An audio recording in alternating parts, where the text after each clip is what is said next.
Good evening to all of you. Let's crack UPSC CSC में आप सभी लोगों का स्वागत करता हूं।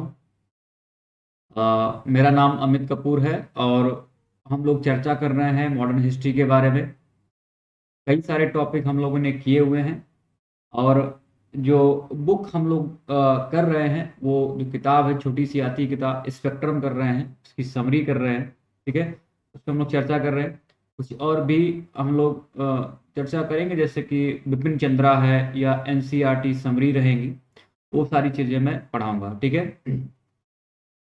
वैसे तो मैं कई सारे पोर्शन कवर करूंगा, जैसे कि सेकेंड पेपर ओवरऑल आईआर के साथ में, और फोर्थ पेपर एथिक्स, जो कि 7 जनवरी से हो सकता है स्टार्ट हो या इसके बाद में, तो उसको भी मैं कराऊंगा।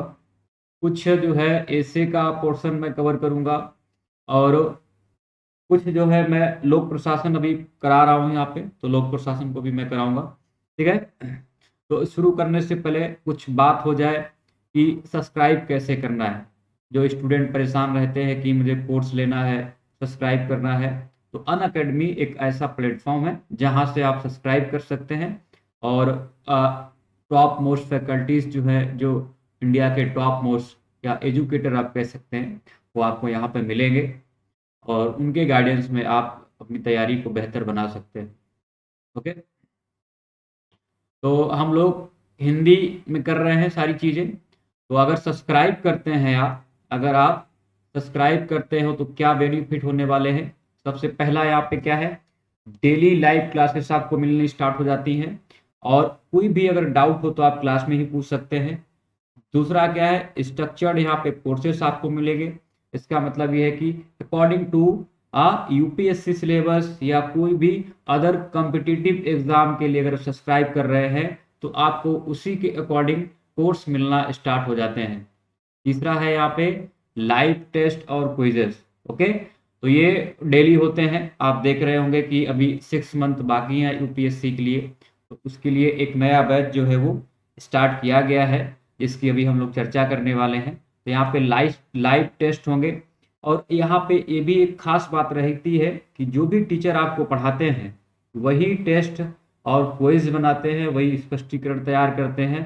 ठीक है। और जो पढ़ाते हैं उसी में से, क्योंकि जो डिफाइन किया गया यूपीएससी में, वहीं से जो है ये सारे टेस्ट बनाए जाते हैं, सारे टेस्ट बनाए जाते हैं, क्विजेस बनाए जाते हैं। अनलिमिटेड एक्सेस, सबसे महत्वपूर्ण बात क्या है यहाँ पे, अगर एक बार अपने आपने अन अकेडमी पर किसी भी एग्जाम के लिए, यूपीएससी के लिए आपने अगर सब्सक्राइब कर दिया है, तो आपको सारे के सारे जो वीडियोस हैं वो एक्सेस करने को मिल जाएंगे। आपको सारे वीडियोस, पुराने recorded videos, high quality video, वो सारे आपको यहाँ पे मिल जाते हैं। ठीक है।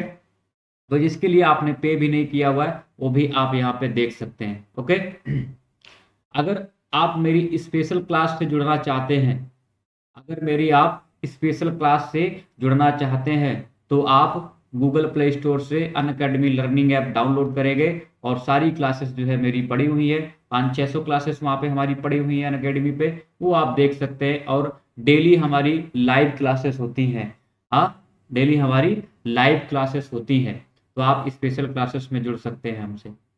मेरा नाम अमित कपूर है, और जो जुड़ना चाहते हैं, ये मेरा ये जो है, ये अन अकेडमी अंडर स्कोर और अमित कपूर, ये क्या है, टेलीग्राम ग्रुप है। ये क्या है, ये टेलीग्राम ग्रुप है। तो जो लोग जुड़ना चाहते हैं यहाँ से जुड़ सकते हैं। कुछ अपने बारे में बता देता हूँ। हाँ, मैंने कंप्यूटर साइंस किया है, बीटेक किया हुआ है मैंने कंप्यूटर साइंस से, और अपीयर हुआ मैं यूपी पीसीएस मेंस और यूपीएससी में। पब्लिक एडमिनिस्ट्रेशन ऑप्शनल में कराऊंगा। लगभग 60% कवर मैं जीएस करूंगा यूपीएससी के लिए, और 2 साल से मैं लगातार पढ़ा रहा हूँ इस फील्ड में। Top most faculties, top most faculties जो है, इनके गाइडेंस में लगभग 55 से 60 आईएएस बने हैं।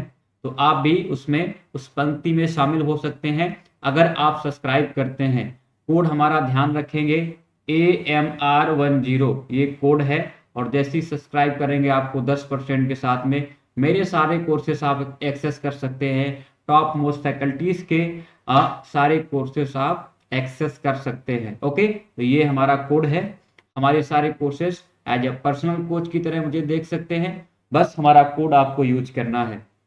15,000 से अधिक यूपीएससी के कोर्सेस यहाँ पे पड़े हुए हैं। हाँ, अनअकैडमी पे सारे चल रहे हैं, रनिंग है, तो आप यहाँ पे एक्सेस कर सकते हैं। इवन चाहे दूसरा पेपर हो, हिस्ट्री हो, करंट अफेयर ही क्यों ना हो, ज्योग्राफी हो, इंडियन इकोनॉमी हो, या ऑप्शनल कोर्सेज कोई हो, साइंस एंड टेक्नोलॉजी, इन्वायरमेंट, या प्रैक्टिस स्ट्रेटेजी आपको बनानी है, या आपको कोई एनसीईआरटी समरी चाहिए, आर्ट एंड कल्चर चाहिए, या आंसर राइटिंग ही क्यों करनी हो, सारे कोर्सेज यहाँ पे आप एक सब्सक्रिप्शन पे सारे कोर्सेज एक्सेस कर सकते हैं।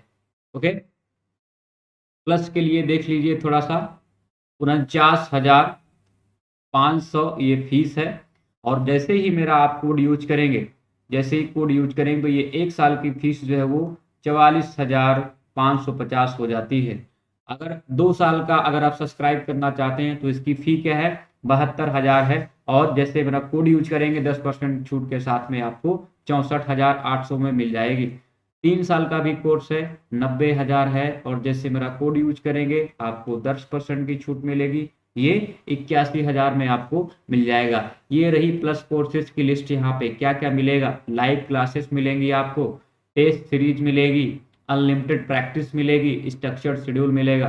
ठीक है, तो कोड याद रखेंगे। जैसे ही आपको लगे कि हमें तैयारी पूरी तरह से एकदम से जुट जाना है तो आप इसको कोड को यूज करेंगे और इसमें बहुत सारी चीजें आपको मिलेंगी। बहुत ही अच्छा है। मैं तो जब भी कभी किसी को प्रेफर करता हूं तो उसको बोलता हूं कि आइकॉनिक ही लें आप आइकॉनिक ही लें। क्यों, इसमें क्या खास बातें हैं, देख लो एक बार। कोड याद रखेंगे सबसे पहले तो, क्योंकि ये कोड जो है वो एक आपको 10% की छूट दिला सकता है और आपको काफी ज्यादा फायदा दिला सकता है। लाइव क्लासेस मिलेंगी आपको यहाँ पे, सब में दोनों में है, टेस्ट सीरीज भी दोनों में है, अनलिमिटेड प्रैक्टिस दोनों में है, शेड्यूल्ड यहाँ पे स्ट्रक्चर्ड शेड्यूल दोनों में है। खास बात क्या है, यहाँ पे पर्सनल कोच मिल जाएगा। मैं भी पर्सनल कोच की तरह आपके लिए काम करूंगा। डेली मेंस क्वेश्चन प्रैक्टिस मिल जाएगी आपको, स्टडी प्लानर मिल जाएगा, पर्सनलाइज फीडबैक। तो इसकी फी कितनी है एक बार देख लो। मैं तो प्रेफर यही करूंगा, जो भी स्टूडेंट लेना चाहते हैं वो क्या करेंगे, आइकॉनिक प्लान को सब्सक्राइब करेंगे, बहुत कम में मिल रहा है। हाँ, इसकी फी है 69,500। और जैसे ही मेरा कोड यूज करेंगे 10% डिस्काउंट के साथ में ये 62,550 में मिल जाएगा। इसके बाद में 2 साल का भी कोर्स है, 1,07,000 में। और जैसे ही मेरा कोड यूज करेंगे तो ये 96,300 में आपको मिल जाएगा। 3 साल का भी कोर्स है, 1,41,000। और जैसे मेरा कोड यूज करेंगे 10% की छूट के साथ में 1,26,000 में आप सारों 3 साल का कोर्स यहाँ से ले सकते हैं। पब्लिक एडमिन जो है मैं क्लासेस करा रहा हूँ, 2 बजे डेली लाइव क्लासेस होती हैं, अब वहाँ से आप परचेज कर सकते हैं। मेरा कोड यूज करते हुए 27,500 फी है। और जैसे मेरा कोड यूज करेंगे आप तो आपको यहाँ पे यहाँ पे क्या है, ये 24,750 में मिल जाएगा। आप किसी भी तैयारी को, आईएएस की तैयारी को करने के लिए कम से कम 2 साल का समय लगता है। अगर आप 2 साल में प्रिपेयर हो रहे हैं तो अच्छी बात है, नहीं तो आप 3 साल का भी आप यहाँ पे कोर्स मिल सकता है। ओके, कम से कम 2 साल मैं बात कर रहा हूँ।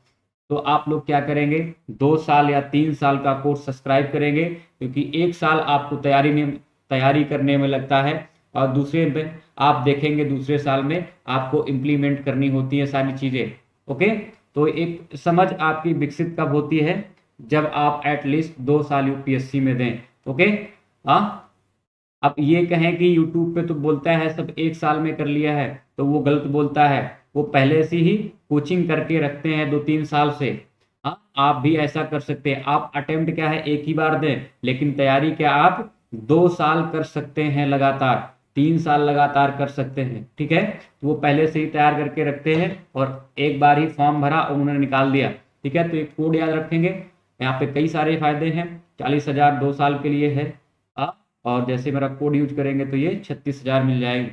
3 साल के लिए भी कोर्स है, यहाँ पे 50,000 है। जैसे मेरा कोड यूज करेंगे 10% की छूट इसमें आप देख लेंगे तो ये 45,000 में आपको ऑप्शन मिल जाएगा। तो ये सारी चीजें हैं।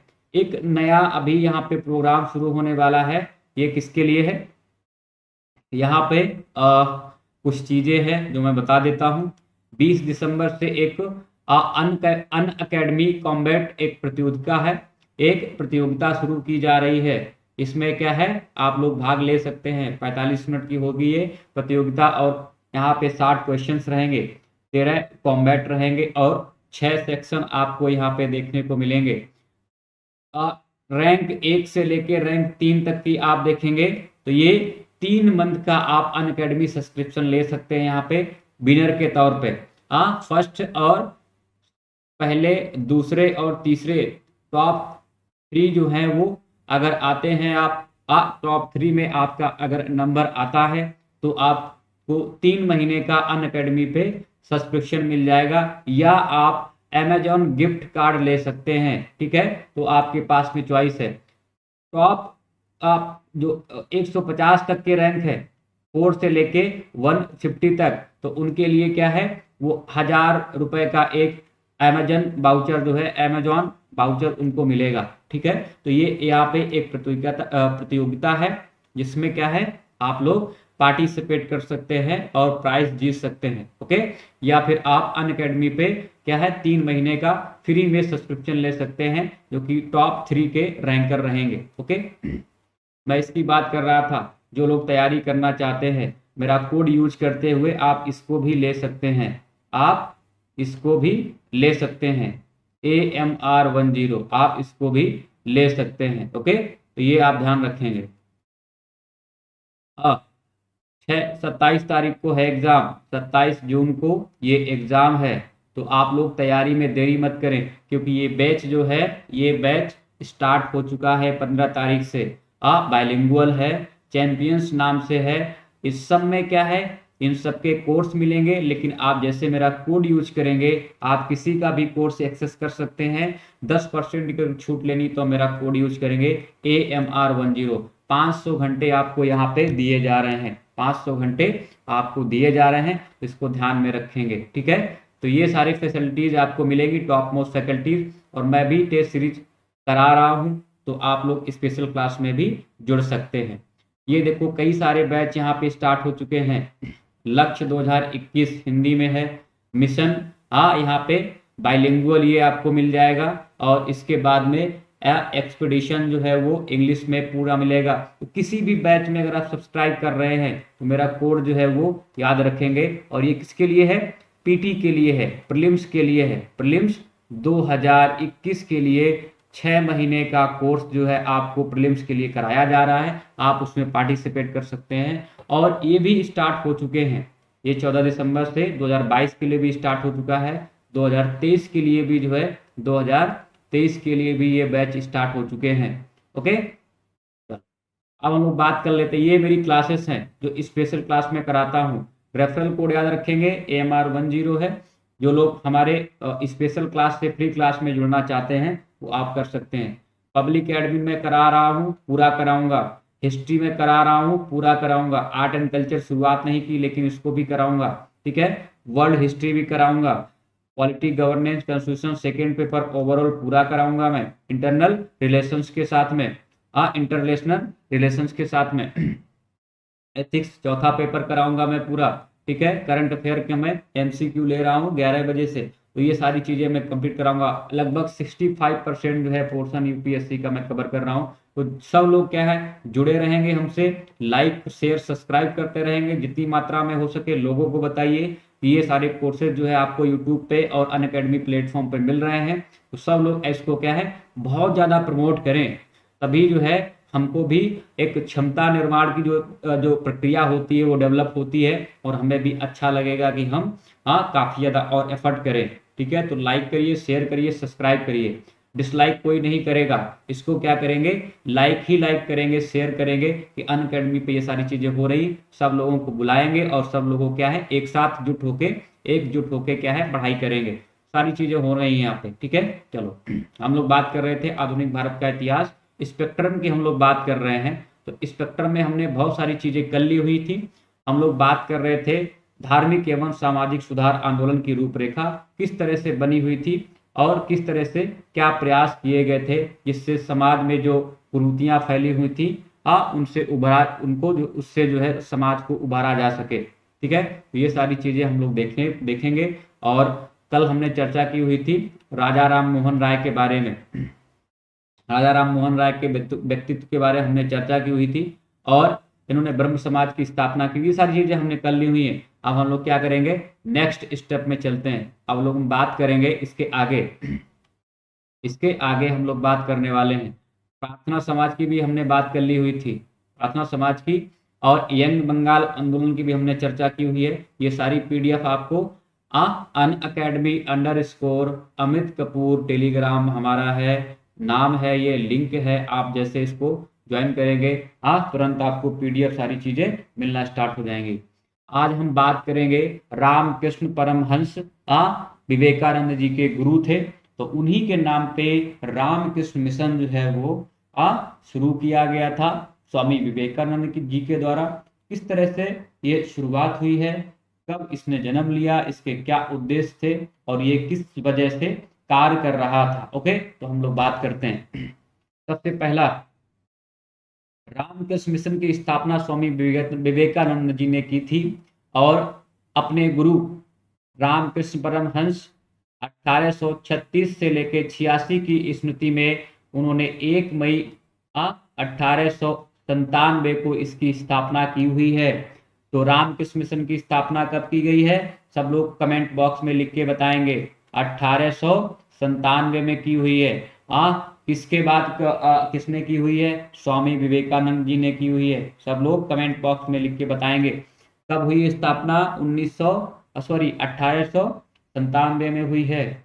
दूसरा, इसमें देखो यहाँ पे खास बात क्या है, अभी तक कोई ऐसी संस्था नहीं थी जो कि सोसाइटी पंजीकरण अधिनियम के तहत जो है वो रजिस्टर्ड हो। लेकिन आप देखेंगे पहली औपचारिक जो पंजीकरण किया गया है इसी संस्था का किया गया है, अर्थात रामकृष्ण मिशन का जो है वो औपचारिक रूप से पंजीकरण किया गया है। देखो कैसे किया गया है। सोसाइटी पंजीकरण अधिनियम के अंतर्गत वर्ष 1909 में मिशन का औपचारिक पंजीकरण किया गया है। ये पहली बार ऐसा हो रहा है। इनके सिद्धांतों का आधार क्या है, इनके सिद्धांतों का आधार वेदांत दर्शन है और इस मिशन के अनुसार ईश्वर निराकार, मानव बुद्धि से परे तथा सर्वव्यापी है। ओके, रामकृष्ण मिशन में क्या बातें, क्या आधार लिए गए हैं, इनके सिद्धांत के आधार क्या है। इसमें कहा गया है कि वेदांत दर्शन है और इस मिशन के अनुसार वेदांत दर्शन है और इस मिशन के अनुसार ईश्वर निराकार, मानव बुद्धि से परे एवं सर्वव्यापी है। ठीक है, तो ये ध्यान रखेंगे, ये पूछा जा सकता है ऐसा। रामकृष्ण परमहंस कलकत्ता के पास कुछ इनके बारे में भी जानकारी आपको जुटानी पड़ेगी कि रामकृष्ण परमहंस कौन थे, कहाँ वो पैदा हुए थे, कहाँ के पुजारी थे। ठीक है, तो यहाँ पे देख लो एक बार।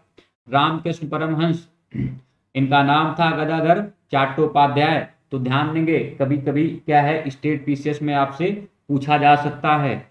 रामकृष्ण परमहंस का दूसरा नाम क्या है, सब लोग जैसे मैं बोलूं तो आप लोग कमेंट बॉक्स में इनके पहले अक्षर और दूसरे शब्द के पहले अक्षर को आप क्या है टाइप करके तुरंत ही भेजेंगे।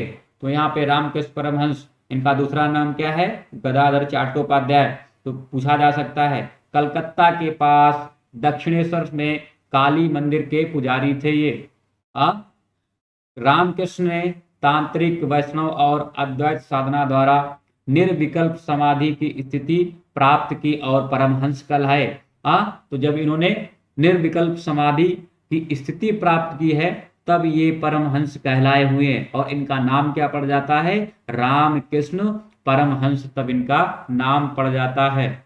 ठीक है, रामकृष्ण की शिक्षाओं, उपनिषद एवं गीता के दर्शन, बुद्ध एवं यीशु के उपदेशों के आधार को आधार बनाकर विवेकानंद ने विश्व को मानव मूल्यों की शिक्षा दी हुई थी। तो क्या क्या आधार बनाए हुए हैं एक बार फिर से देख लो। रामकृष्ण की शिक्षाएं जो उनके गुरु थे, उपनिषद एवं गीता के दर्शन तथा बुद्ध एवं यीशु के उपदेश को आधार बनाकर विवेकानंद ने विश्व को मानव मूल्य की शिक्षा दी हुई है। ठीक है, तो ये सारे आपको याद रखने पड़ेंगे। रामकृष्ण की शिक्षा, उपनिषद, गीता के दर्शन एवं बुद्ध एवं यीशु के उपदेशों के आधार पर विवेकानंद जी ने विश्व को मानव मूल्य की शिक्षा दी थी। ठीक है। उन्होंने हिंदू धर्म के पृथकतावादी सिद्धांत की आलोचना की हुई है तथा उसके मुझे मत छुओ के आदर्श को उसकी सबसे बड़ी भूल बताया हुआ है। उन्होंने जो क्या कहा है, छुआछूत की जो बीमारी है जो समाज में व्याप्त थी उसको हमेशा हमेशा के लिए खत्म करने की बात कही हुई है। तो क्या कहा गया यहाँ पे, उन्होंने हिंदू धर्म के पृथकतावादी सिद्धांत की आलोचना की है कि समाज कभी पृथक नहीं होना चाहिए। समाज में जो भावनाएं पनप रही हैं, जाति प्रथा जो पनप रही है, छुआछूत की जो बीमारी पनप रही जो फैली हुई है, उसको क्या है घोर निंदा की हुई है, उसकी घोर आलोचना की हुई है। ठीक है। उन्होंने कहा है कि उसके मुझे मत छुओ के आदर्श को उसकी सबसे बड़ी भूल बताया है। उन्होंने कर्म फल की सर्वोच्चता को प्रतिपादित करते हुए इसे ही श्रेष्ठ माना हुआ है। कहा है कि धर्म के आधार पर कोई बड़ा या छोटा नहीं गिना जाना चाहिए, कर्म के आधार पर ही लोगों की सर्वोच्चता स्थापित होनी चाहिए। तो इन्होंने क्या है, कर्म फल की सर्वोच्चता को प्रतिपादित किया है। कर्म फल की सर्वोच्चता को प्रतिपादित करते हुए इसे ही सर्वश्रेष्ठ बताया हुआ है। विवेकानंद जी ने जीवों की सेवा की तुलना शिव की पूजा से की हुई है। ध्यान देना, विवेकानंद जी ही थे वो जिन्होंने मानव की सेवा या जीव की सेवा की तुलना शिव की पूजा से की हुई है कि अगर आप किसी जीव की सेवा कर रहे हैं तो ये माना जाएगा कि आप शिव की पूजा कर रहे हैं। एक खास बात यहाँ पे और निकल के आएगी जिसको मैं आपको बताऊंगा। जितने भी सामाजिक सुधार आंदोलन हुए हैं उन सब में क्या है, वो सारी चीजें कॉमन थी, लेकिन इसमें थोड़ा सा कुछ हटके दिया हुआ है, तो उस पर भी हम लोग चर्चा करने वाले हैं। वो क्या हटके दिया हुआ है, देखो।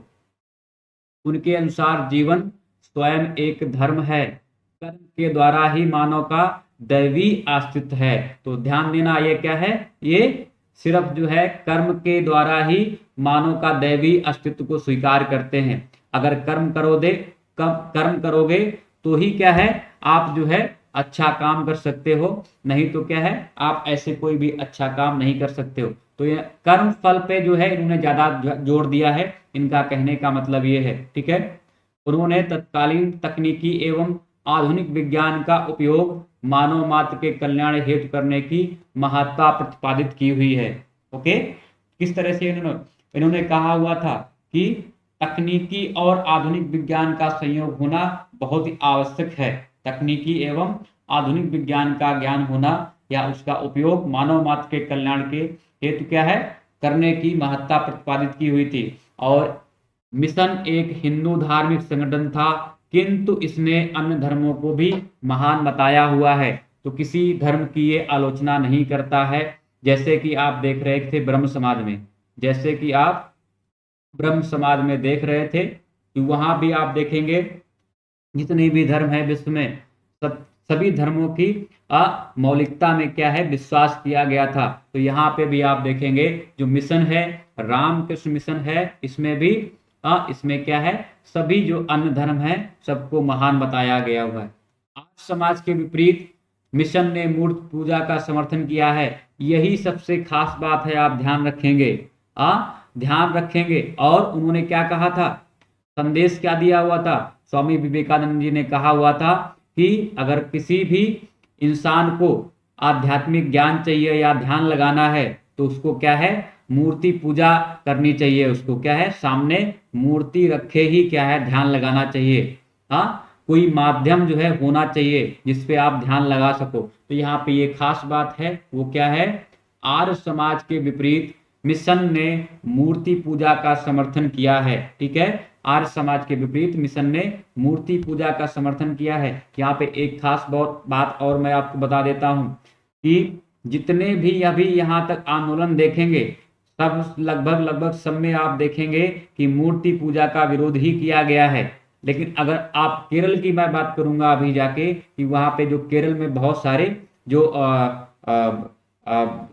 जो बहुत सारे आंदोलन हुए हैं, वहां पे मंदिर प्रवेश आंदोलन की अगर मैं बात करूं तो यहाँ पे ये थोड़ा सा भिन्नता दिखाई पड़ेगी आपको। लेकिन कुछ जो ऐसे आंदोलन हुए हैं जो बहुत ही महान है अपने आप में और जो बहुत ही महत्वपूर्ण है उसमें हर एक में आप देखेंगे मूर्ति पूजा का विरोध किया गया है, फिर वो चाहे आर्य समाज हो या ब्रह्म समाज हो।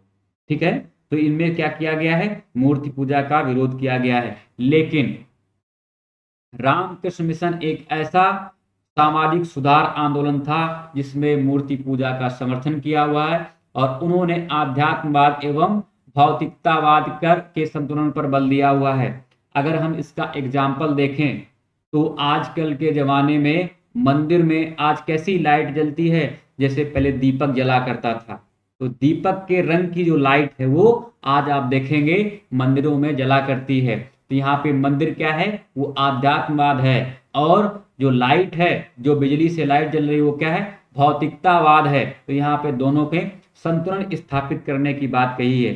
उन्होंने कहा है कि विज्ञान और तकनीकी जो है वो मानव समाज में एक तरह से क्या है, मानव समाज में या मानव समाज को उत्थान के लिए आवश्यक होते हैं। यहाँ पे क्या किया गया है, दोनों के बीच समन्वय बिठाने की कोशिश की गई है, संतुलन बिठाने की कोशिश की गई है।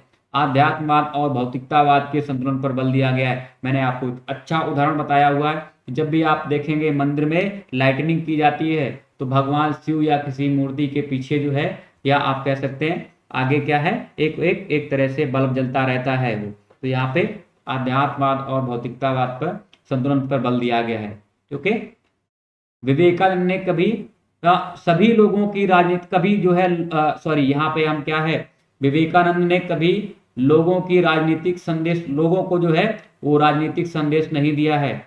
यहाँ पे ये गलत टाइप हुआ है, इसको ध्यान रखेंगे आप लोग।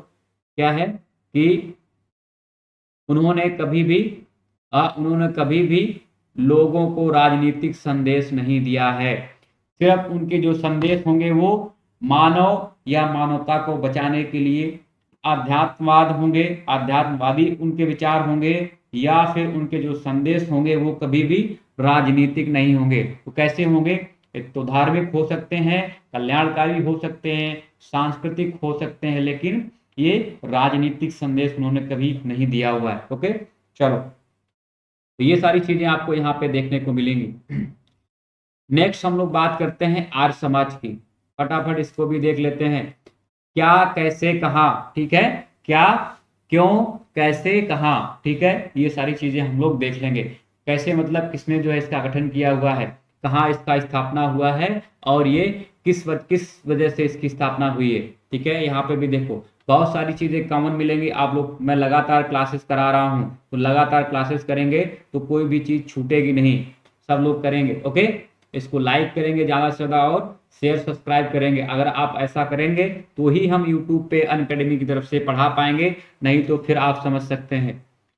नेक्स्ट देखिए, आर्य समाज की स्थापना स्वामी दयानंद सरस्वती ने 1875 में की हुई थी। कहाँ पे की हुई है, बम्बई में की हुई है। ठीक है, 1875 में इसकी स्थापना बम्बई में की हुई है। किसने की हुई है, स्वामी दयानंद सरस्वती जी ने की हुई है, जिसका उद्देश्य है प्राचीन वैदिक धर्म की शुद्ध रूप से पुनः स्थापना करना।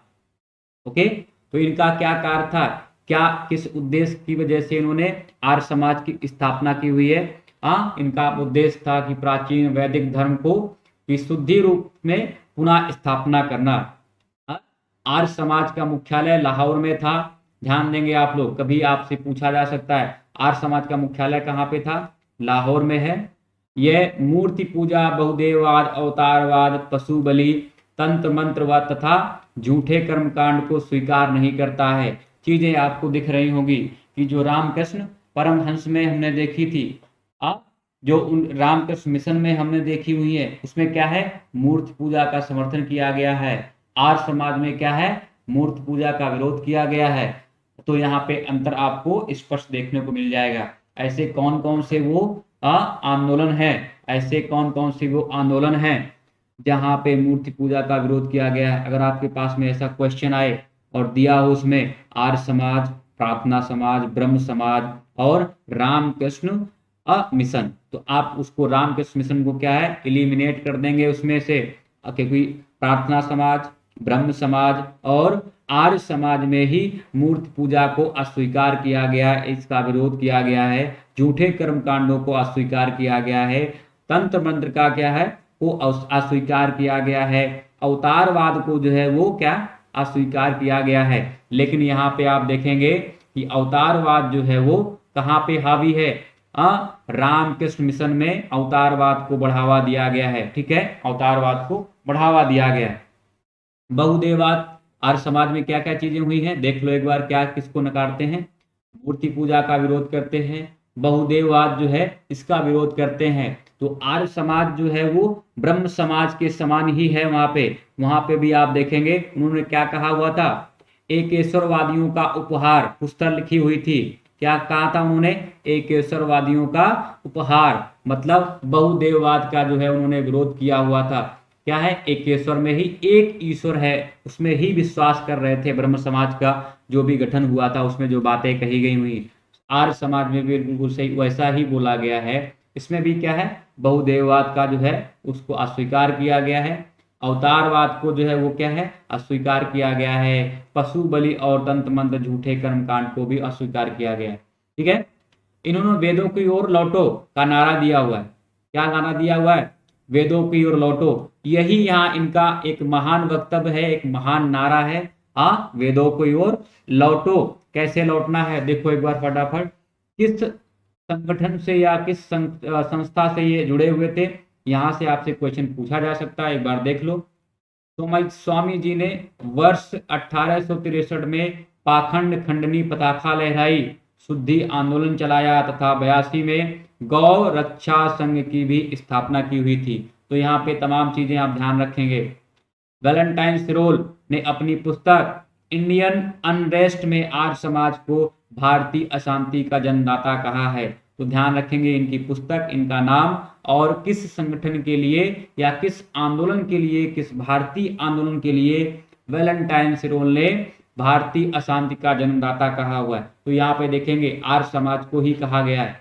ठीक है, तो वैलेंटाइन सिरोल ने अपनी पुस्तक इंडियन अनरेस्ट में आर्य समाज को भारतीय अशांति का जन्मदाता कहा हुआ है। ठीक है, हंसराज एवं लाला लाजपत राय द्वारा वर्ष 1886 में दयानंद एंग्लो वैदिक स्कूल की स्थापना लाहौर में की हुई थी। ठीक है, जिसको क्या बोलते हैं हम लोग, डीएवी। कई सारे डीएवीज जो है वो आपको मिल जाएंगे, एक कानपुर में है, लाहौर में है, ऐसे कई सारे आपको डीएवीज मिल जाएंगे। ठीक है, तो क्या है वो दयानंद एंग्लो वैदिक स्कूल है, वो एंग्लो वैदिक स्कूल होते हैं, कॉलेजेस होते हैं। ठीक है, तो हंसराज एवं लाला लाजपत राय द्वारा जो है 1886 में आप देखेंगे डीएवी स्कूलों की स्थापना लाहौर में की गई। और 1902 में लेखराज एवं मुंशीराम द्वारा हरिद्वार में गुरुकुल का कांगड़ी विश्वविद्यालय की भी स्थापना की गई। तो ये जितने भी संस्थाएं हैं, जो भी लोग हैं, वो सब किससे जुड़े हुए हैं, आर्य समाज से। तो जो नाम है मैं बता रहा हूँ नाम यहाँ पे, वो सारे क्या है आर्य समाज से जुड़े हुए हैं। इसका मतलब वो महत्वपूर्ण हो जाते हैं, तो आपको नाम याद रखने हैं।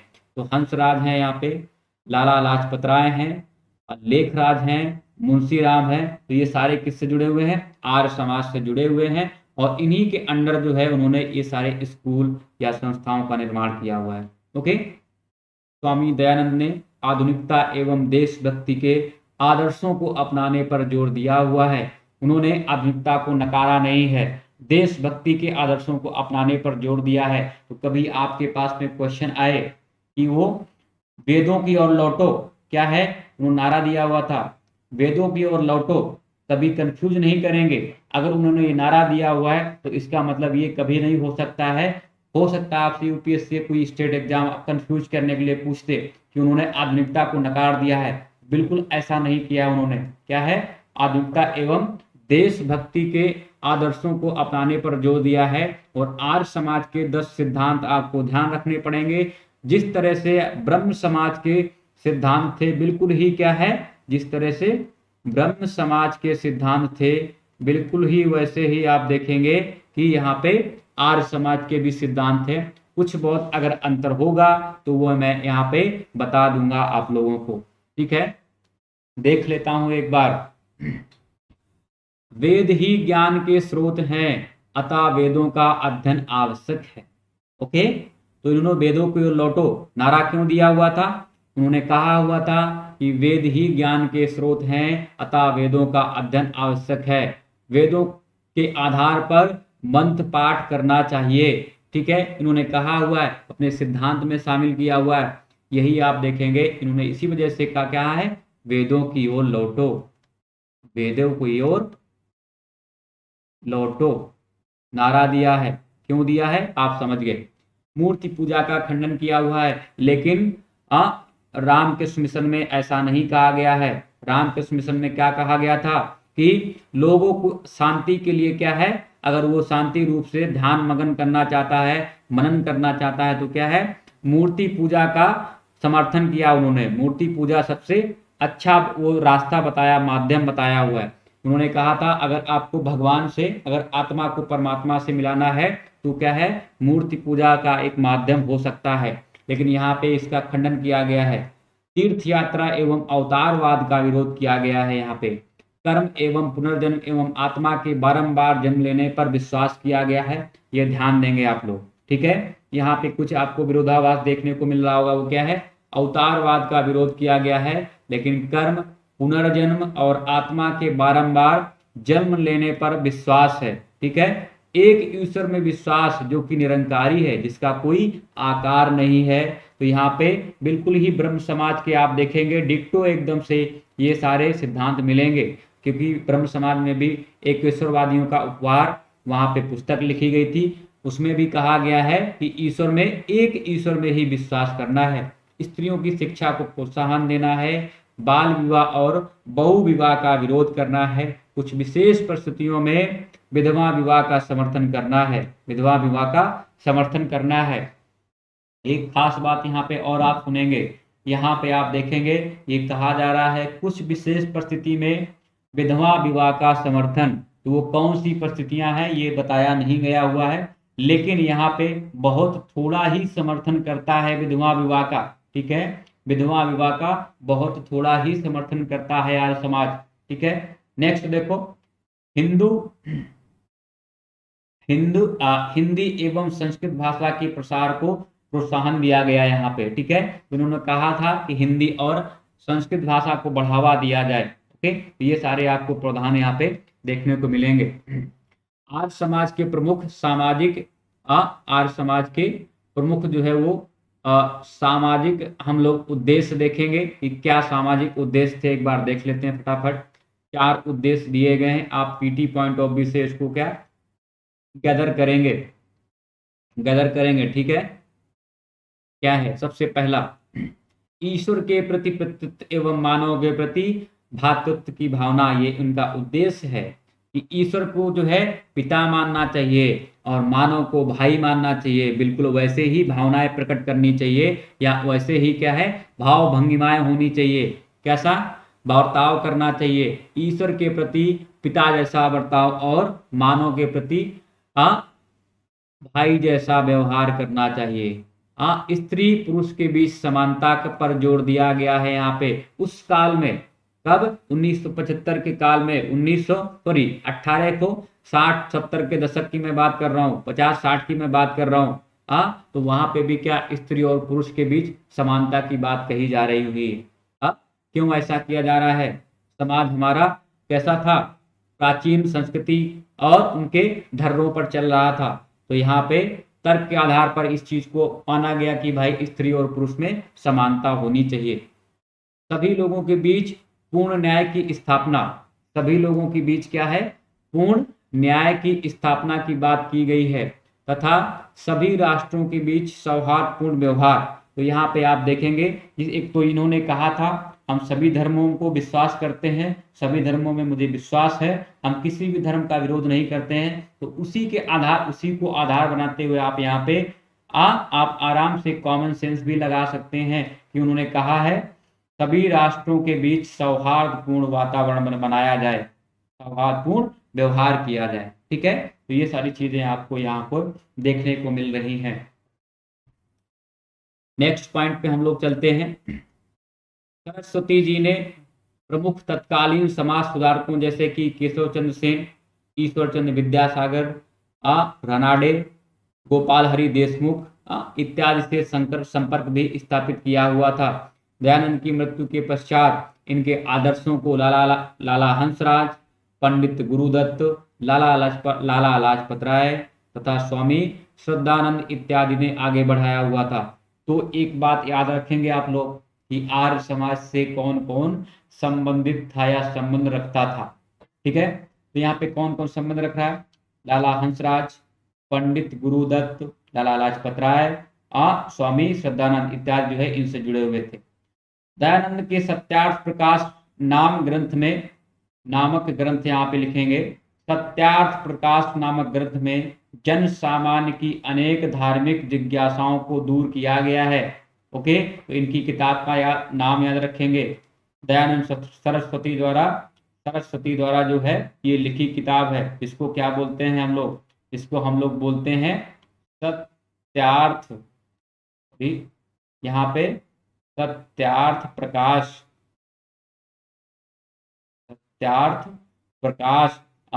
इसमें क्या कहा गया है? इसमें जन सामान्य के अनेक धार्मिक जिज्ञासाओं को दूर किया गया है और इस ग्रंथ में हिंदू धर्म की अनेक त्रुटियों पर प्रकाश डाला गया है तथा अन्य धर्म के पाखंडों की भी निंदा की गई है।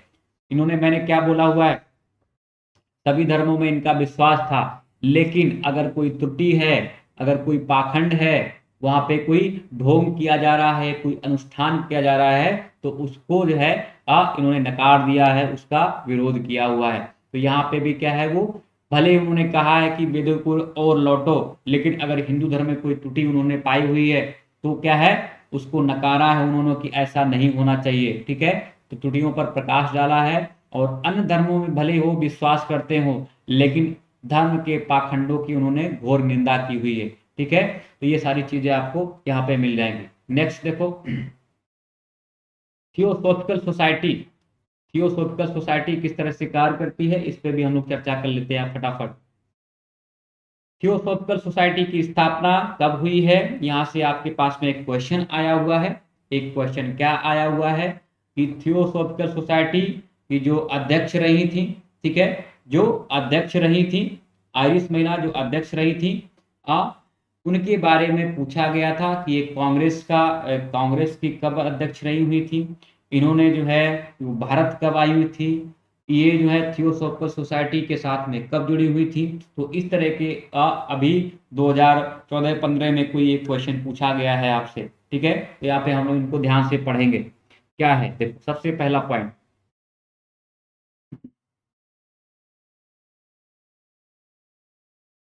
थियोसॉफिकल सोसाइटी की शुरुआत मैडम ब्लाडस्की तथा कर्नल हेनरी स्टील अल्काट द्वारा 1875 अमेरिका में की गई है। तो यहाँ पे ध्यान देने योग्य बात क्या है, पहले ही पॉइंट में, कि थियोसॉफिकल सोसाइटी की जो स्थापना है वो भारत में नहीं की गई है।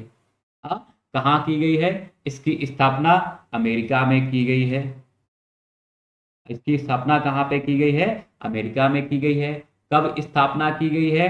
तो 1875 में इसकी स्थापना की गई है। और 1875 में आर्य समाज की भी स्थापना की गई थी, ये हमने देखा हुआ था। एक बार मैं आपको और दिखा देता हूँ कब की गई आर्य समाज की स्थापना, 1875 में की गई है। लेकिन ये कहाँ की गई थी? बम्बई में। और उसी तरह आप देखेंगे कि यहाँ पे थियोसॉफिकल सोसाइटी की स्थापना भी 1875 में की गई थी। तो इसके हम लोग उद्देश्य भी देखेंगे, और इस अपने उद्देश्यों में ये कितना सफल हुआ है ये सोसाइटी, उसको भी हम लोग देखेंगे। ठीक है, तो दो बातें यहाँ पे निकल के आई कि इसकी स्थापना कब हुई है, तो 1875 में, और कहाँ हुई है? अमेरिका में। और तीसरी बात जो निकल के आ रही है कि थियोसॉफिकल सोसाइटी की स्थापना में कौन कौन शामिल हैं, तो मैडम ब्लाटस्की और कर्नल हेनरी स्टील अल्काट जो है वो इसकी स्थापना 1975 में मिलकर करते हैं। 1883 में मद्रास अर्थात चेन्नई के निकट अडयार नामक स्थान पर थियोसॉफिकल सोसाइटी का मुख्यालय बनाया जाता है। तो आप देख रहे हैं यहाँ पे क्या बात निकल के आ रही है यहाँ पे, कि अमेरिका में जरूर इसकी स्थापना हुई है, लेकिन इसका मुख्यालय कहाँ पे है? वो मद्रास, चेन्नई के निकट अडयार नामक स्थान पर बनाया गया हुआ था। कब बनाया गया है? इसके स्थापना के लगभग 8 साल बाद, तो 1875 में इसकी स्थापना होती है और 1883 में ये भारत में आप देखेंगे मद्रास चेन्नई के निकट अडयार में इसकी स्थापना। आयरिश महिला है ये एनी बेसेंट, और एनी बेसेंट जो है कब भारत आती है, ये जो है एनी बेसेंट जो है वो आयरिश महिला भारत आई और 1907 में थियोसॉफिकल सोसाइटी की प्रेसिडेंट बनी और 1933 तक उन्होंने ये कार्यभार संभाला हुआ था, अपने पद पर बनी रही थी, अपने पद को सुशोभित किया हुआ था। तो ये आप देखो यहाँ पे 1907 में ये क्या अध्यक्ष बनाई जाती है। और थियोसॉफी का आशय क्या है, एक बार इसको भी जान लो तो आपको दुविधाएं जो होती हैं सारी दूर हो जाएंगी। देखो क्या है थियोसॉफी का मतलब है, थियोसॉफी से आशय धर्म संबंधी ज्ञान। कभी आपसे अगर पूछा जाए तो आप बता सकते हैं कि थियोसॉफी का आशय क्या है, धर्म संबंधी ज्ञान। हाँ, सोसाइटी का आंदोलन उपनिषदों से प्रभावित था। उनका मानना था कि ईश्वरीय ज्ञान की प्राप्ति आत्मिक हर्षोन्नाद एवं अंतर्दृष्टि के माध्यम से हो सकती है। और अगर आत्मिक हर्षोन्नाद एवं आत्मिक दृष्टि को हमको पहचानना है, जानना है, तो हमें क्या करना चाहिए, हमें उपनिषदों का अध्ययन करना चाहिए। हाँ, तो यही आप देखेंगे यहाँ पे सोसाइटी का आंदोलन जो है वो उपनिषदों के से प्रभावित था। इनका मानना था कि ईश्वरीय ज्ञान की प्राप्ति आत्मिक हर्षोन्नाद एवं अंतर्दृष्टि के माध्यम से प्राप्त हो सकती है। ठीक है, तो क्या था, ध्यान लगाने के लिए बोलते थे, आत्मिक हर्षोन्नाद, ठीक है, कि अंतर्दृष्टि के माध्यम से आप जो है ईश्वर के ज्ञान की प्राप्ति आप कर सकते हैं, ईश्वरीय ज्ञान की प्राप्ति आप कर सकते हैं, तो ध्यान लगाइए। ठीक है, एक और बात यहां से निकल के आ रही है, एनी बेसेंट ने वर्ष 1998 में बनारस में सेंट्रल हिंदू कॉलेज की स्थापना की हुई थी और अंत में आप देखेंगे यही जो 1898 में बनारस में सेंट्रल हिंदू कॉलेज जो था, बाद में आप देखेंगे मदन मोहन मौलवी के अथक प्रयासों द्वारा ये 1916 में बनारस हिंदू विश्वविद्यालय बना जाके, जिसको हम लोग क्या बोलते हैं आज के जमाने में, आज के एरा में जिसको हम लोग BHU बोलते हैं, BHU बोलते हैं। ठीक है, बनारस हिंदू यूनिवर्सिटी बोलते हैं। ठीक है, बनारस हिंदू विश्वविद्यालय। तो ये कब बना हुआ, ध्यान देने एक बात है यहाँ पे कि 1898 बनारस में इन्होंने एक सेंट्रल हिंदू कॉलेज खोला और मदन मोहन मौलवी के प्रयासों द्वारा 1916 में ये BHU बन के खड़ा होता है जाके, या BHU बना। ठीक है, बनारस हिंदू विश्वविद्यालय यूनिवर्सिटी। इनका मानना था कि ध्यान, योग एवं चिंतन जैसे माध्यमों द्वारा व्यक्ति की आत्मा को परमात्मा से जोड़ा जा सकता है। हमने अभी आपको बताया हुआ था कि अगर आत्मिक हर्षोन्नाद और अगर ध्यान लगाएंगे तभी हम क्या है, आत्मा को परमात्मा से मिला सकते हैं, उसका मिलन किया जा सकता है। हाँ, उनका मानना था कि ध्यान, योग चिंतन जैसे माध्यमों द्वारा व्यक्ति की आत्मा को परमात्मा से जोड़ा जा सकता है। और वे हिंदू धर्म के पुनर्जन्म एवं कर्म सिद्धांत पर भी विश्वास करते थे। ठीक है, इस धर्म पर भी विश्वास करते थे। उन्होंने उपनिषद, सांख्य, योग एवं वेदांत के विचारों को अति महत्वपूर्ण बताया हुआ है। ओके, तो ये सारी चीजें आप लोग ध्यान में रखेंगे, नहीं तो भूल जाएंगे। और अगर UPSC अगर आपसे पूछ दिया तो आप क्या है, गलती कर बैठेंगे। ध्यान देगा यहाँ पे। ठीक है, उन्होंने उपनिषद, सांख्य, योग, वेदांत के विचारों को अति महत्वपूर्ण बताया हुआ है। सोसाइटी का उद्देश्य क्या था? प्रजाति, नस्ल, लिंग, जाति, रंग में भेदभाव किए बिना सभी लोगों के कल्याण के लिए प्रयत्न करना। यहाँ कोई भी जाति, धर्म, नस्ल या रंग का वहां पे जा सकता था। सबकी सेवा, सबका कल्याण यहाँ पे होता था। ठीक है, तो सबके कल्याण के लिए प्रयत्न किया जाता था। सोसाइटी में मुख्यतः हिंदू धर्म को की प्राचीन विरासत तथा पहचान को पुनर्स्थापित करने का प्रयास किया गया है। ये सारे कार्य किए जा रहे हैं थियोसॉफिकल सोसाइटी द्वारा।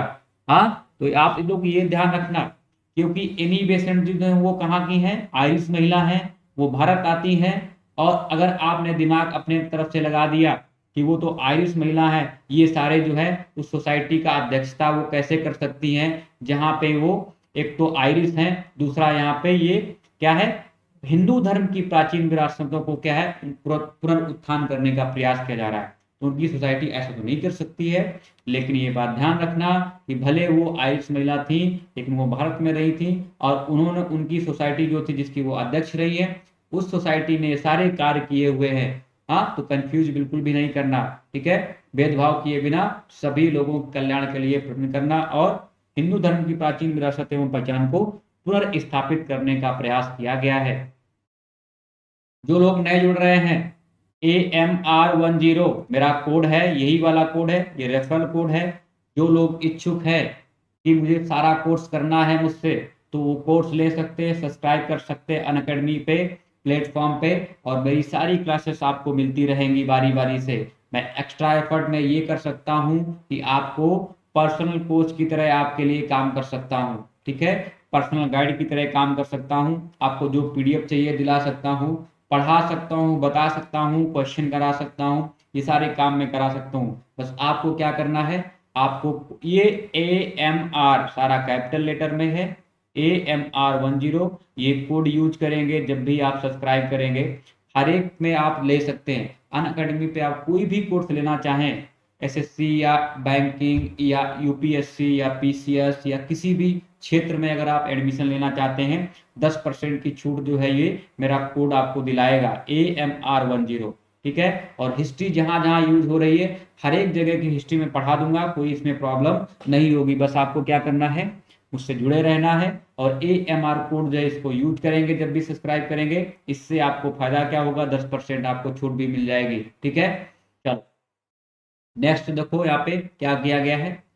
थियोसॉफिकल सोसाइटी किसी ऐसे कार्यक्रम एवं आंदोलन को जन्म देने में असफल रही है जिससे कि हिंदू धर्म या समाज में दूरगामी प्रभाव पड़ा हो, ठीक है। तो ये भी आप आलोचना के तौर पर लिख सकते हैं, बता सकते हैं कि थियोसॉफिकल जो सोसाइटी है किसी ऐसे कार्यक्रम या आंदोलन को जन्म देने में असफल रही थी जिसके लिए हिंदू धर्म या समाज में कोई दूरगामी प्रभाव पड़ा हो, कोई दूरगामी प्रभाव हुआ हो, ठीक है। लेकिन फिर भी अगर देखेंगे तो बहुत ज्यादा यहाँ पे हिंदू धर्म के जो प्राचीन विरासत है उसको संभालने में बहुत ही महत्वपूर्ण भूमिका इस सोसाइटी द्वारा निभाई गई हुई है।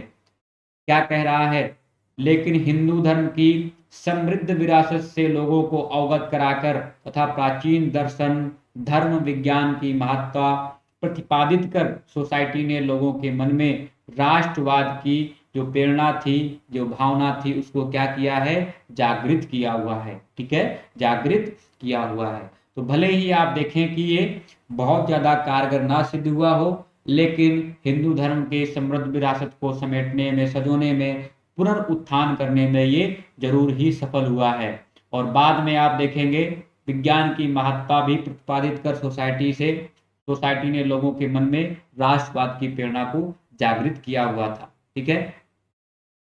एक और मैं बात कर लेता हूं यहाँ पे सत्यशोधक समाज की।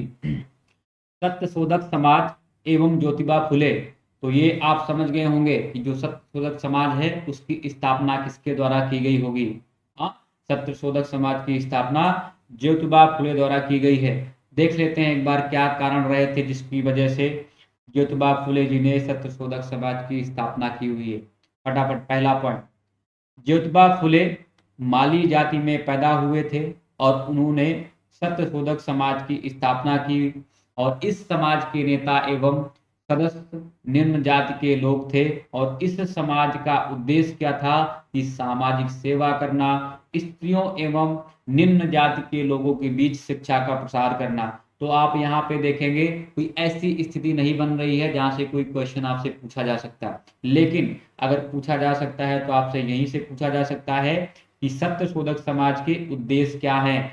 आपको दे देगा वहां पे एक नंबर में सामाजिक सेवा, दूसरा क्या दे देगा, यहाँ पे बहुपत्री विवाह का जो है क्या है ये रोक लगाना, ऐसे आपको दे देगा। तो यहाँ पे सिर्फ इसके 2-3 उद्देश्य हैं, एक बार देख लो क्या है। सामाजिक सेवा करना, स्त्रियों एवं निम्न जाति के लोगों के बीच शिक्षा का प्रसार करना। फुले ने सार्वजनिक सत्य धर्म के समर्थन एवं गुलामी के विरुद्ध कार्य किया। उनके ये कार्य जन सामान्य के लिए प्रेरणा स्रोत बने। ठीक है, जन सामान्य के लिए प्रेरणा स्रोत बने। ज्योतिबा फुले ने ब्राह्मणों के प्रतीक चिन्ह राम के विरोध में राजा बलि को अपने आंदोलन का प्रतीक चिन्ह बनाया हुआ था। ये इनकी बहुत ही महत्वपूर्ण बात है। ये कैसी बात है? बहुत ही महत्वपूर्ण बात है। तो आप क्या करेंगे, इसको ध्यान रखेंगे। ठीक है, क्या हुआ था? ज्योतिबा, एक बार फिर से पढ़ देता हूं। ज्योतिबा फुले जी ने ब्राह्मणों के प्रतीक चिन्ह राम के विरोध में राजा बलि को अपने आंदोलन का प्रतीक चिन्ह बनाया हुआ था। ठीक है, आप इसमें से क्वेश्चन कभी आए तो कर सकते हैं। फुले समाज में जाति प्रथा के पूर्ण उन्मूलन तथा सामाजिक आर्थिक समानता के पक्षधर थे। आप ध्यान रखना, यहाँ पे जितने भी अभी तक आंदोलन हुए हैं, कभी भी सामाजिक आर्थिक समानता की बात नहीं की गई है। ये पहला ऐसा आंदोलन है जो कि ज्योतिबा फुले जी द्वारा चलाया गया है, जिसने समाज में जाति प्रथा के पूर्ण उन्मूलन की बात की हुई थी, सामाजिक एवं आर्थिक समानता के पक्षधरता की बात की हुई। यहाँ पे ये पक्षधर हैं। ठीक है, उन्होंने संस्कृत हिंदुत्व का विरोध किया है। उनके आंदोलन ने समाज में ब्राह्मणों के वर्चस्व को समाप्त कर दलितों की पहचान बनाने में महत्वपूर्ण भूमिका निभाई हुई थी। ठीक है, तो ये सारे कार्य इनके द्वारा किए जा रहे हैं। The servant of India society, इसको भी फटाफट देख लो। कुछ कुछ चीजें हैं जहां से आपको सुमेलित करने के लिए पूछा जा सकता है। सुमेलित करने के लिए पूछा जा सकता है, क्या पूछा जा सकता है कि यहाँ पे सोसाइटी का नाम दिया रहा होगा या फिर आंदोलन का नाम दिया रहा होगा, और यहाँ पे बोलेगा सुमेलित करिए, और यहाँ पे क्या है, जो कोई व्यक्ति इनसे जुड़ा रहा होगा तो यहाँ पे आंदोलन दे रहे होंगे, और यहाँ पे कोई व्यक्ति दिए गए होंगे, कोई व्यक्ति दिए गए होंगे, तो आपको क्या बोलेगा, सुमेलित करने के लिए। तो फटाफट क्या है, बहुत छोटे छोटे हैं, हम लोग कर लेते हैं फटाफट। The servant of India society, इसकी स्थापना कब की गई है? 1905 में। कांग्रेस के उदारवादी नेता गोपाल कृष्ण गोखले जी द्वारा जो है इसकी स्थापना की गई है। और इसका क्या है, इसका उद्देश्य क्या है? राष्ट्रीय मिशनरियों को देश की सेवा के प्रति के लिए क्या है, प्रशिक्षित करना। तो यहाँ पे जितनी भी राष्ट्रीय मिशनरी है, चाहे वो छात्र ही क्यों ना हो, सबके लिए यहाँ पे क्या किया गया है, सबको देश की सेवा के लिए प्रशिक्षित करना इनका उद्देश्य है। देश की सेवा के कार्य को संवैधानिक तरीके भावना के साथ कार्य करने के लिए तैयार करना। 1915 में गोपाल कृष्ण गोखले की मृत्यु के पश्चात श्रीनिवास शास्त्री ने इसका जो है अध्यक्ष पद को सुशोभित किया, अर्थात अध्यक्ष पद संभाला हुआ था। दो तीन बातें यहाँ से निकल के आती हैं कि the servant of India society, इसके उद्देश्य क्या थे, इसकी स्थापना किसने की, इसकी स्थापना कब हुई, और जिसने इसकी स्थापना की हुई थी उसकी मृत्यु के बाद में कौन अध्यक्ष इस सोसाइटी का बनाया गया। ये सारी चीजें आपको यहाँ पे मिल रही हैं। ओके, कोई दिक्कत नहीं होनी चाहिए, हमने सारी चीजें आपको बता दी हुई हैं। कब इसकी स्थापना हुई है? 1905 में। कांग्रेस के उदारवादी नेता गोपाल कृष्ण गोखले ने इसकी स्थापना की हुई थी, और जब उनकी मृत्यु हुई है तो आप देखेंगे श्रीनिवास शास्त्री जी ने इसकी जो है वो इसके अध्यक्ष चुने गए थे, इसके अध्यक्ष चुने गए। सोशल सर्विस लीग देख लो, इसकी स्थापना गोखले के समर्थक नारायण मल्हार जोशी ने बंबई में की हुई थी। इसका उद्देश्य क्या है? सभी लोगों को जीवन एवं कार्य की बेहतर दशाएं उपलब्ध कराना। और इसी लीग ने कई स्कूल, पुस्तकालय एवं अध्ययन कक्षों के एजेंट के रूप में कार्य किया हुआ है, तथा गरीबी में एवं अशिक्षित लोगों को न्याय दिलाने हेतु उनकी पैरवी की हुई है। तो यहाँ पे किसके लिए कार्य कर रहे हैं? निचले तबके के लोगों के लिए। तीसरा यहाँ पे क्या है, सोशल सर्विस लीग के संस्थापक नारायण मल्हार जोशी ने ही 1920 में अखिल भारतीय ट्रेड यूनियन कांग्रेस की भी स्थापना की हुई है। तो ध्यान देंगे आप लोग, कभी आपसे पूछा जा सकता है, कोटेशन में पूछा जा सकता है, एक पैराग्राफ दिया जा सकता है ऐसा कि जिसने अखिल भारतीय ट्रेड यूनियन कांग्रेस की स्थापना की, उसी ने सोशल सर्विस लीग की भी स्थापना की है। नाम दे दिए जाएंगे आपसे ऐसे, ठीक है, तो आप ध्यान रखेंगे वो नारायण मल्हार जोशी जी ही हैं जिन्होंने सोशल सर्विस लीग और अखिल भारतीय ट्रेड यूनियन की स्थापना की हुई है। ठीक है, दोनों जो है ये संगठनों से संबंध रखते हैं। नेक्स्ट हम लोग देख लेते हैं श्री नारायण गुरु। ठीक है, टाइम कितना हो रहा है उसको भी हम लोग देखते हुए चलते हैं, क्योंकि इसके बाद में हम कल भी कर सकते हैं, लेकिन आज थोड़ा सा इसको और देख लेते हैं। श्री नारायण गुरु धर्म परिपालन आंदोलन ये कब स्टार्ट हुआ है? इसका नाम क्या है? SNDPS DPM, ठीक है, नाम से ही इनके नाम पे ही रखा गया है, श्री नारायण गुरु धर्म परिपालन आंदोलन। ये क्यों आंदोलन स्टार्ट हुआ, अपने नाम से इन्होंने क्यों स्टार्ट किया, क्या इसके उद्देश्य से, और ये अपने उद्देश्यों में कितना सफल रहा है, ठीक है, तो इसको हम देख लेते हैं फटाफट। यह आंदोलन एक क्षेत्रीय आंदोलन था जिसका जन्म समाज के दलित वर्ग एवं ब्राह्मण वर्ग में टकराव के कारण हुआ है। हम लोग क्या कर रहे हैं? स्पेक्ट्रम कर रहे हैं, क्या कर रहे हैं? मॉडर्न हिस्ट्री कर रहे हैं, और स्पेक्ट्रम की समराइज्ड फॉर्म है ये। जो लोग इच्छुक हैं, मुझसे जुड़ना चाहते हैं, सब्सक्राइब करना चाहते हैं, कोई कोर्स लेना चाहते हैं अनअकैडमी की तरफ से, तो AMR10 मेरा कोड है, इसको यूज करेंगे as a guide, as a personal coach, as study planner मैं आपको बना के दूंगा, मैं सारी चीज़ें पढ़ाऊंगा, कोई प्रॉब्लम नहीं होगी, तो आप लोग सब्सक्राइब करें, ठीक है। देख लेते हैं फटाफट।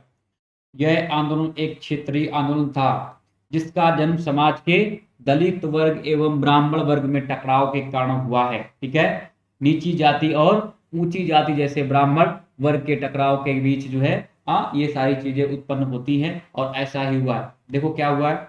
इस आंदोलन की शुरुआत केरल के इजर व्यास जाति के श्री नारायण गुरु स्वामी ने की हुई है, ठीक है। तो इसकी शुरुआत, इस आंदोलन की शुरुआत किसने की हुई है?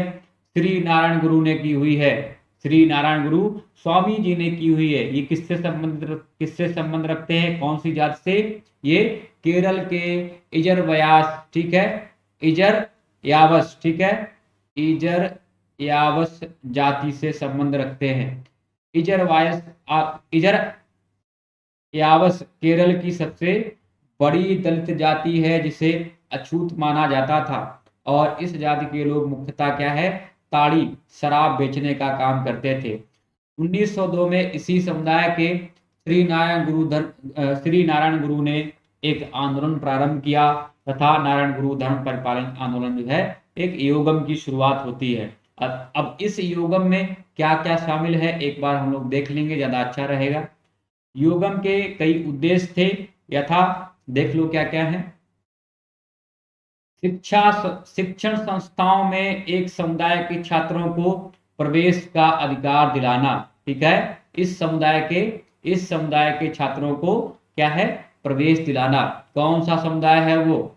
कौन सा समुदाय है? इर्दवायस, ठीक, इर्द यावस समुदाय का एक बार नाम फिर से देख लो। इजर यावस कौन सा समुदाय है? इजर यावस। तो इनका जो योगम स्थापना की, जिस योगम की उन्होंने स्थापना की, उसके उद्देश्य क्या है? शिक्षा संस्थाओं में इस समुदाय के छात्रों को प्रवेश का अधिकार दिलाना, सरकारी सेवाओं में भर्ती, मंदिरों में प्रवेश, राजनीतिक प्रतिनिधित्व इत्यादि जो है यहाँ पे इनके उद्देश्य देखने को मिलते हैं। और इस आंदोलन के फलस्वरूप केरल में दलितों को अनेक अधिकार भी प्राप्त हुए थे। तो इनके योगम का ये उद्देश्य जो था वो सफल होता हुआ दिख रहा है कि जो भी उन्होंने किया हुआ है, दलितों को उनके सामाजिक अधिकार दिलाने में इस आंदोलन का महत्वपूर्ण योगदान रहा है, ठीक है। इसके बाद में एक और देख लेते हैं हम लोग, न्याय आंदोलन या जस्टिस आंदोलन। इससे कौन संबंध रखता है, ध्यान देंगे। इस आंदोलन की शुरुआत CN मुदलियार, PM नायर और P त्यागराज ने मद्रास में की हुई है। तो जो 3 लोग इससे संबंधित हैं, क्या नाम है इसका? न्याय आंदोलन। न्याय आंदोलन से कौन कौन संबंध रखता है, ठीक। तो इसकी शुरुआत कब हुई है एक बार देख लो फटाफट। इस आंदोलन की शुरुआत जो है वो CN मुदलियार, TM नायर और P त्यागराज ने मद्रास में की हुई है। तो ध्यान देंगे आप लोग, इसकी स्थापना कहाँ पे? मद्रास में हुई है। और इस आंदोलन का उद्देश्य गैर ब्राह्मण जातियों का विधायिका में प्रतिनिधित्व बढ़ाना था, ठीक है। तो कभी भी अगर आप पूछिए ऐसा तो उद्देश्य क्या रहेगा इसका, गैर ब्राह्मण जातियों का विधायिका में प्रतिनिधित्व बढ़ाना था। 1917 में मद्रास प्रेसिडेंसी एसोसिएशन का गठन किया गया है और जिसने विधायिका में निम्न जाति के लोगों के लिए पृथक प्रतिनिधित्व की मांग की। ठीक है, किसके लिए मांग की हुई है, पृथक प्रतिनिधित्व की मांग की हुई है। तो ये खास बात यहाँ पे क्या है कि 1817 में मद्रास प्रेसिडेंसी एसोसिएशन का गठन किया जाता है जिसने विधायिका में निम्न जाति के लोगों के लिए पृथक प्रतिनिधित्व की मांग की हुई। ठीक है, अब कल हम लोग करेंगे यहाँ से आत्मसम्मान आंदोलन की बात करेंगे। इसके आगे तमाम ऐसे आंदोलन हैं जिनको हम लोग देखेंगे। ठीक है, चलो चलते चलते एक बार शेयर करना ना भूलें, लाइक करना ना भूलें। जितना आप लाइक शेयर करेंगे इसको, आप सब्सक्राइब जितना ज़्यादा इसको करेंगे, जितना लाइक शेयर करेंगे और करवाएंगे, उतना ज़्यादा आपको अच्छे अच्छे वीडियोस मैं बना के देता रहूँगा, हमेशा पढ़ाता रहूँगा as a personal guide, as a personal mentor या पर्सनल कोच की तरह आपके सामने हमेशा हाजिर होता रहूँगा। ठीक है, तो इसको लाइक करिए, शेयर करिए, सब्सक्राइब करिए। और अगर आप अनअकैडमी पे जुड़ना चाहते हैं, मुझसे जुड़ना चाहते हैं, तो अनअकैडमी या _ अमित कपूर मेरा ये क्या है, ये मेरा टेलीग्राम ग्रुप है। आप यहाँ पे PDF मांग सकते हैं, मुझसे रूबरू हो सकते हैं। और अगर आपको यहाँ पे 10% का डिस्काउंट चाहिए कोर्स में, तो आप मेरा कोड यूज कर सकते हैं। मेरे सारे कोर्सेज आपको मिलेंगे, टॉप मोस्ट फैकल्टीज के आपको सारे कोर्सेज मिलेंगे। मेरे भी कोर्सेज जो क्लासेस आपको वहाँ पे मिलती रहेंगी। ठीक है, इसी के साथ हम लोग इसको समापन करते हैं। कल हम लोग फिर मिलेंगे। ठीक है, कल हम लोग फिर मिलेंगे। Thanks to all of you, good night to all of you, नमस्कार।